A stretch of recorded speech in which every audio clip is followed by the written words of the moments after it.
Howard Zinn, historian, political scientist, social critic, activist, playwright. Howard, you were a shipyard worker. I know that you were a World War II Air Force bombardier in Europe. Everybody probably knows you from your groundbreaking book, The People's History of the United States. Howard is professor emeritus in the political science department at Boston University. His most recent articles include "Put Away the Flags" and "Are We Citizens or Are We Politicians or Citizens?" And we also have links for Howard's recent appearance in an interview on Al Jazeera and his 2007 Harlem Book Fair conversation with author Walter Mosley on a history of America that was recently broadcast on C-SPAN's amazing book TV program. It goes on all weekend long. We have a direct link at the front page of our website to both those interviews, but also we have a direct link to the book TV, the whole schedule within our events section of our website. Howard, it's great to have you back on the show. Oh, thanks so much. It's always great to hear your voice, too. Well, I'm glad you think so. I mean, not everybody does. Howard, on July 3rd, you wrote an article for countercurrents.org entitled "Put Away the Flags." You wrote, quote, "We would do well to renounce nationalism and all its symbols, its flags, its pledges of allegiance, its anthems, its insistence in song that God must single out America to be blessed." Now, that would probably be seen by most, I would say. Maybe I was just going to say the Fox News channel, but I would say by most is unpatriotic, not supporting the troops, not showing your thanks for those who fought for our nation's independence, whatever. Yet you fought for the U.S. in World War II. Did you hold those same ideals, or did you have an inkling that those ideals were emerging within you even way back then? Well, no, I think it took me a while. I don't want to claim that I was really smart at the age of 5, but it took me a while to realize that this whole business of nations, of artificial boundaries, of people being willing to kill other people because they're on the other side of the boundary line, that it's absurd. Because after all, there are evil people in the world, but those evil people don't exist only behind one national boundary. They're all over the place. They're not defined by national systems. And so I came to the conclusion that we have to think in global terms. I mean, here we are, right, in the 21st century. And isn't it about time that we realized that if they're serious about globalization, all these people talk about globalization, which means, they want corporations to be free to roam all over the world. They don't want people to be free to roam all over the world. And globalization means anything human should mean that the whole world is one place. And people should be free to move from one place to another. The people should not be driven to bomb another place, because if it's all one world, then the children of Iraq are our children. Then the children of Afghanistan are our children. We wouldn't bomb our children claiming that this will stop terrorism. But so this nationalist spirit, this fierce antagonism that we have to people who are in another country and whom we've labeled the enemy, perpetuates violence and war. And, it's time we began thinking in a different way. You say a lot of people would react negatively to that. Right. I think only before they heard my explanation. I'm very confident in it. Once I tell them what I mean, you see, I think most people would say, yeah. After all, most people's hearts go out to kids who are suffering from violence and hunger in Africa, people who are the victims of problems in Southeast Asia. Most people believe that we are all brothers and sisters, except that once the bugles start blowing, once the president starts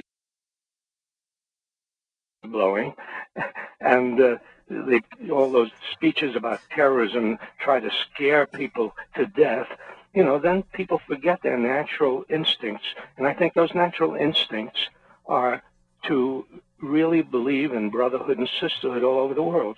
The reason I was asking about when you started getting these ideas is because lately we have been intensifying, I guess, our discussion of the CIA and its role in, obviously, in post-World War II American history. It didn't exist beforehand. But from Stephen Kinzer's book Overthrow to the writing of Greg Grandin, Chalmers Johnson, more recently, in just the last few weeks, Roger Morris and Saul Landau have been on. How much have the covert actions of the CIA affected your view of America? Or post-World War II CIA actions notwithstanding, would you still not be flying your flag on Independence Day? Well, by the time that I learned about the CIA's covert actions, which I suppose, shortly after World War II, I was already very suspicious of U.S. foreign policy. I was suspicious of U.S. foreign policy as soon as, you might say, the Cold War began, and everything that happened in the world was seen as part of a world communist threat. And it seemed obvious to me that things were happening, revolutions were taking place, whether in Southeast Asia or in Cuba or in Africa. It had nothing to do with communism. It had something to do with people wanting to change their lives. Yet everything was seen in terms of the Soviet threat and the communist threat. And so I, very shortly after World War II, began to look very skeptically on the actions of the U.S. government. So I was not surprised then to learn about the CIA. I suppose, one of the first instances was the Bay of Pigs, and here's the covert operations involving the Bay of Pigs. Even before that, which was 1961, even before that, I was very much aware that the CIA was involved. CIA, not the CIA. No. Let's not blame the CIA. They get blamed enough. The CIA was involved in covert action in overthrowing the government of Iran in 1953, and involved in covert action overthrowing the government of Guatemala in 1954. I mean, all so hypocritical, because the United States was saying, we must have free elections, we must have democracy. But the government of Iran held a free election and elected somebody we didn't like. The government of Guatemala held a free election, elected somebody we didn't like. So we decided to overthrow them secretly, covertly, in fact, illegally, violations of international law. So I became aware of all of those Cold War involvements of the United States. And then, the United States supporting the French in Indochina, after promising in the Atlantic Charter at the end of World War II, promising self-determination for nations. So I became early on aware of the hypocrisy in U.S. foreign policy, and how national hatred was driving this and driving us to war after war after war.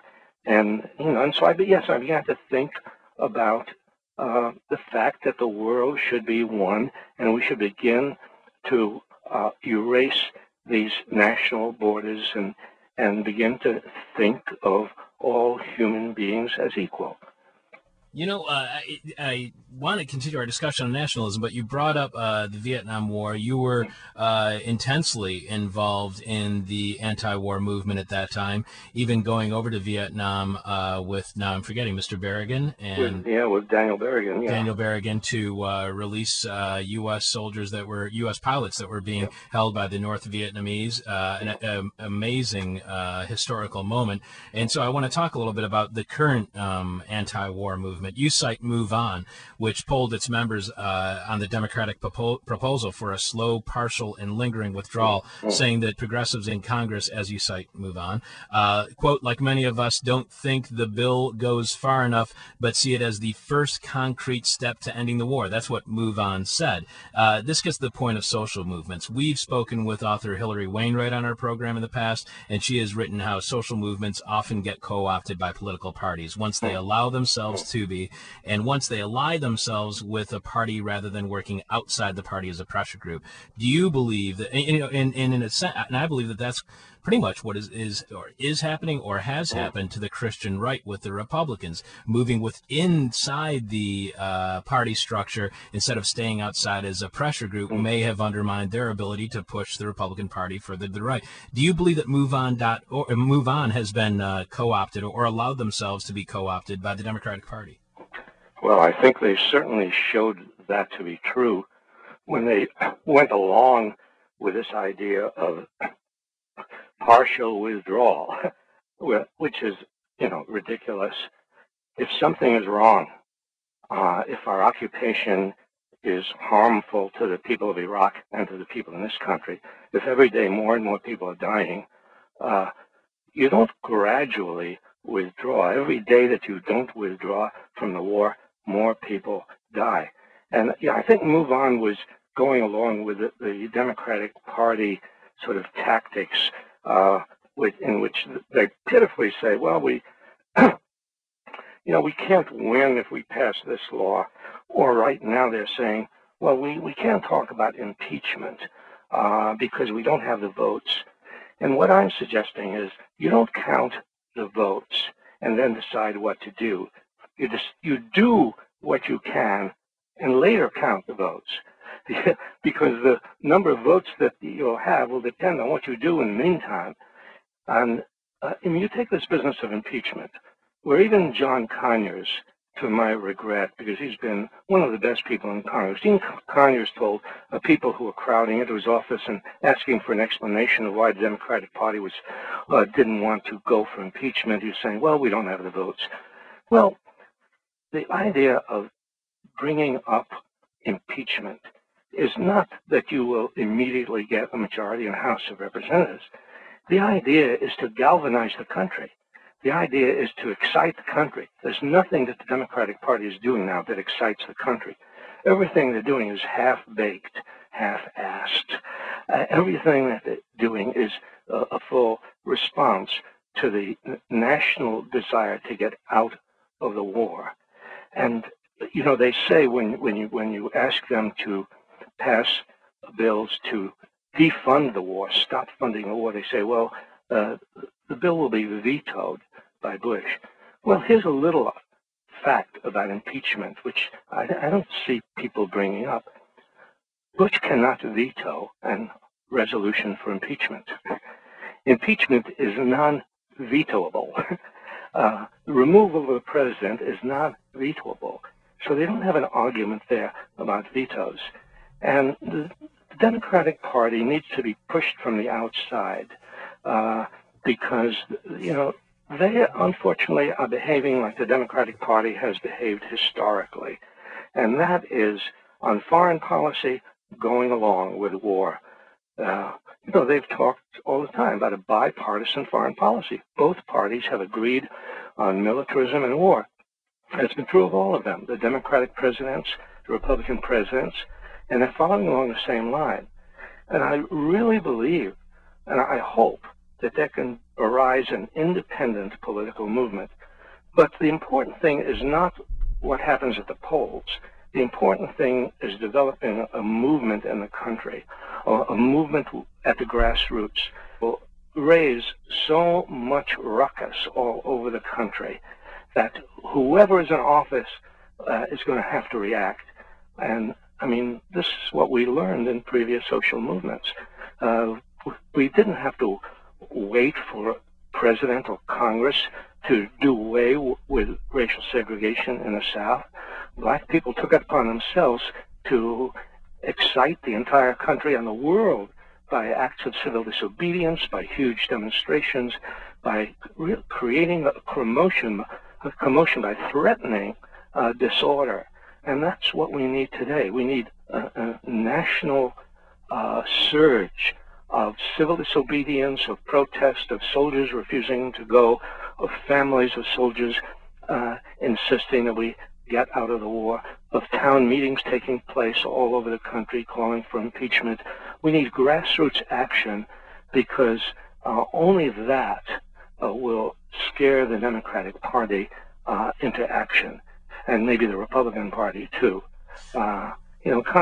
People in Congress are not bold people, and we should take advantage of that. they are intimidated.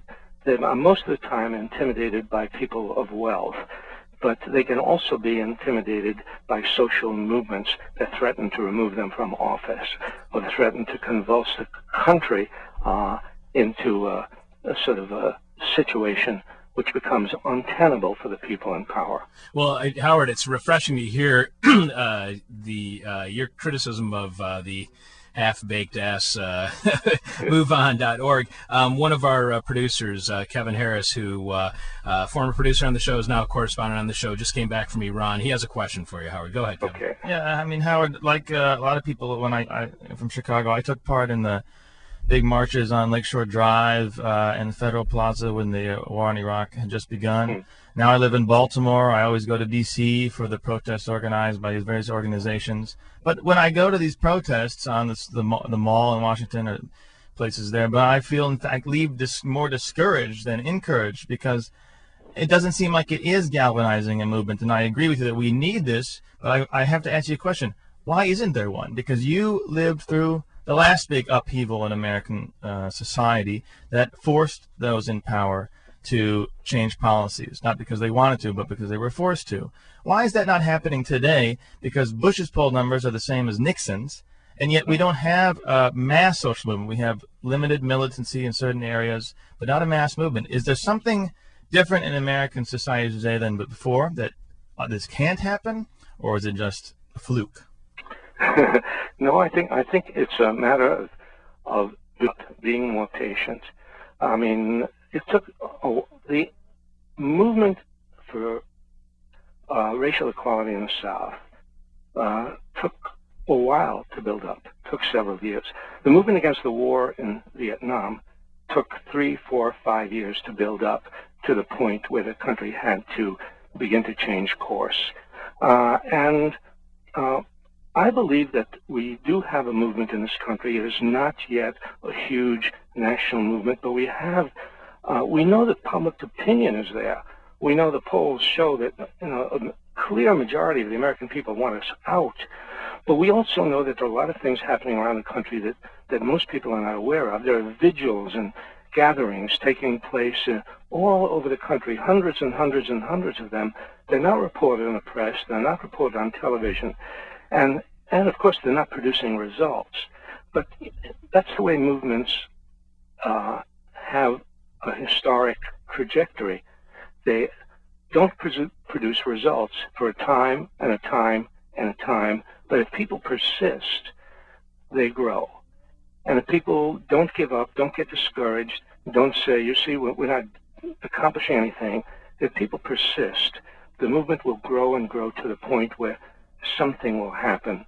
And when it happens, maybe we'll be surprised.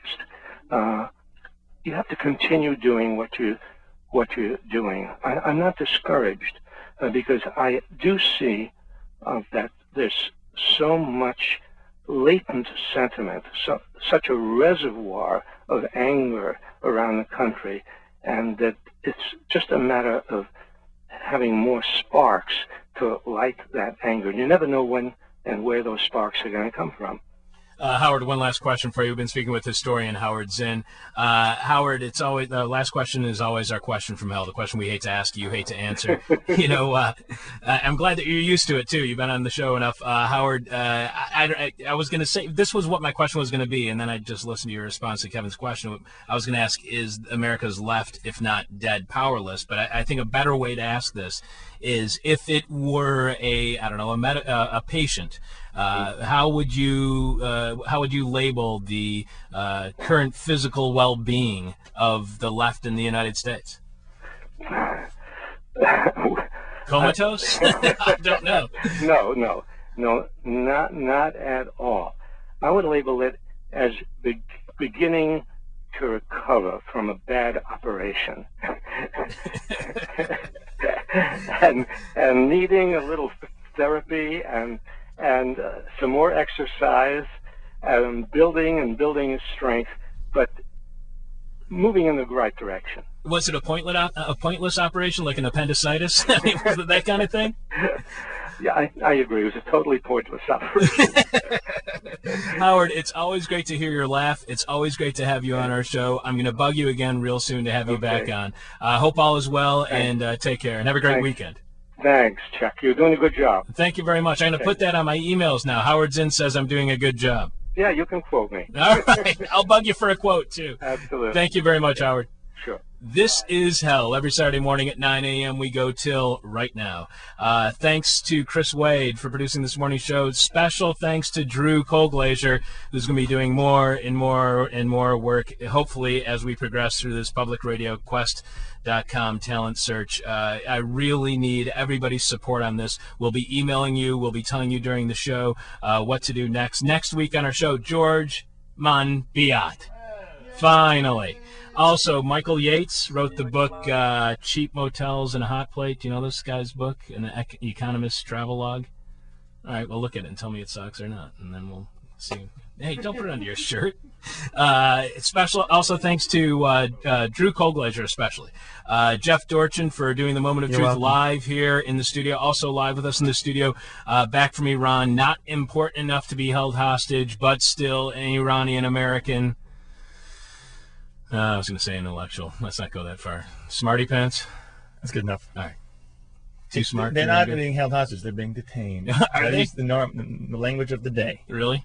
Well, yeah, there's no ransom. My pizza from last night is being detained right now, and I have to take care of that. So, Kevin Harris, thank you very much. Jeff Dorchin, thank you. Thank you, Chris Wade. Thank you, Drew Colglazier. Check out our website, www.thisishell.net. We're all going over to Carrie's Lounge, 2251 West Devon. We'll be there from about 3 to 7 today. National Beer is right there waiting for you. We also got a sign up there for National Beer. Hop Leaf is going to start selling it soon over at Foster and Clark. We're talking to them this week. They're going to be getting the tap real soon. So, thanks, everybody, for supporting the show. Thank you for supporting us during the publicradioquest.com talent search. I'm your bitter, blind, broke, gap-toothed radio show host, Chuck Mertz. Email us at thisishell@wnur.org. Our email bag has been pretty thin lately, and we would like to see it a lot rounder, fatter, and thicker. So please send us your emails. All right, so that's it. The only way to get over all of the problems that we've introduced you on this morning's show is to sit down in lotus position, turn your palms towards the sky. Take that burning white dot in the middle of your forehead and say these simple words. Everybody's stupid. Huh? My demon is on my butt. My demon talks to me in profanity like a sailor. And my demon tries to knock me down. And my demon tries to put me on a hell ride. All right, you're listening to WNUR FM, Evanston, Chicago, 89.3 Chicago Sound Experiment, and a great show there. And it's now time for Classical and Beyond. And to kick the show off today, we're going to kick it off by some music by Iannis Inoxus. From an LP released on Angel Records from a series, Music Today. And we're going to kick it off with a track from this LP titled Album 2, Iannis Inoxus, released on Angel Records, part of a Music Today series. We're going to kick it off with a track titled ST10 equals 1-080262 for 10 instruments, 1956-1962.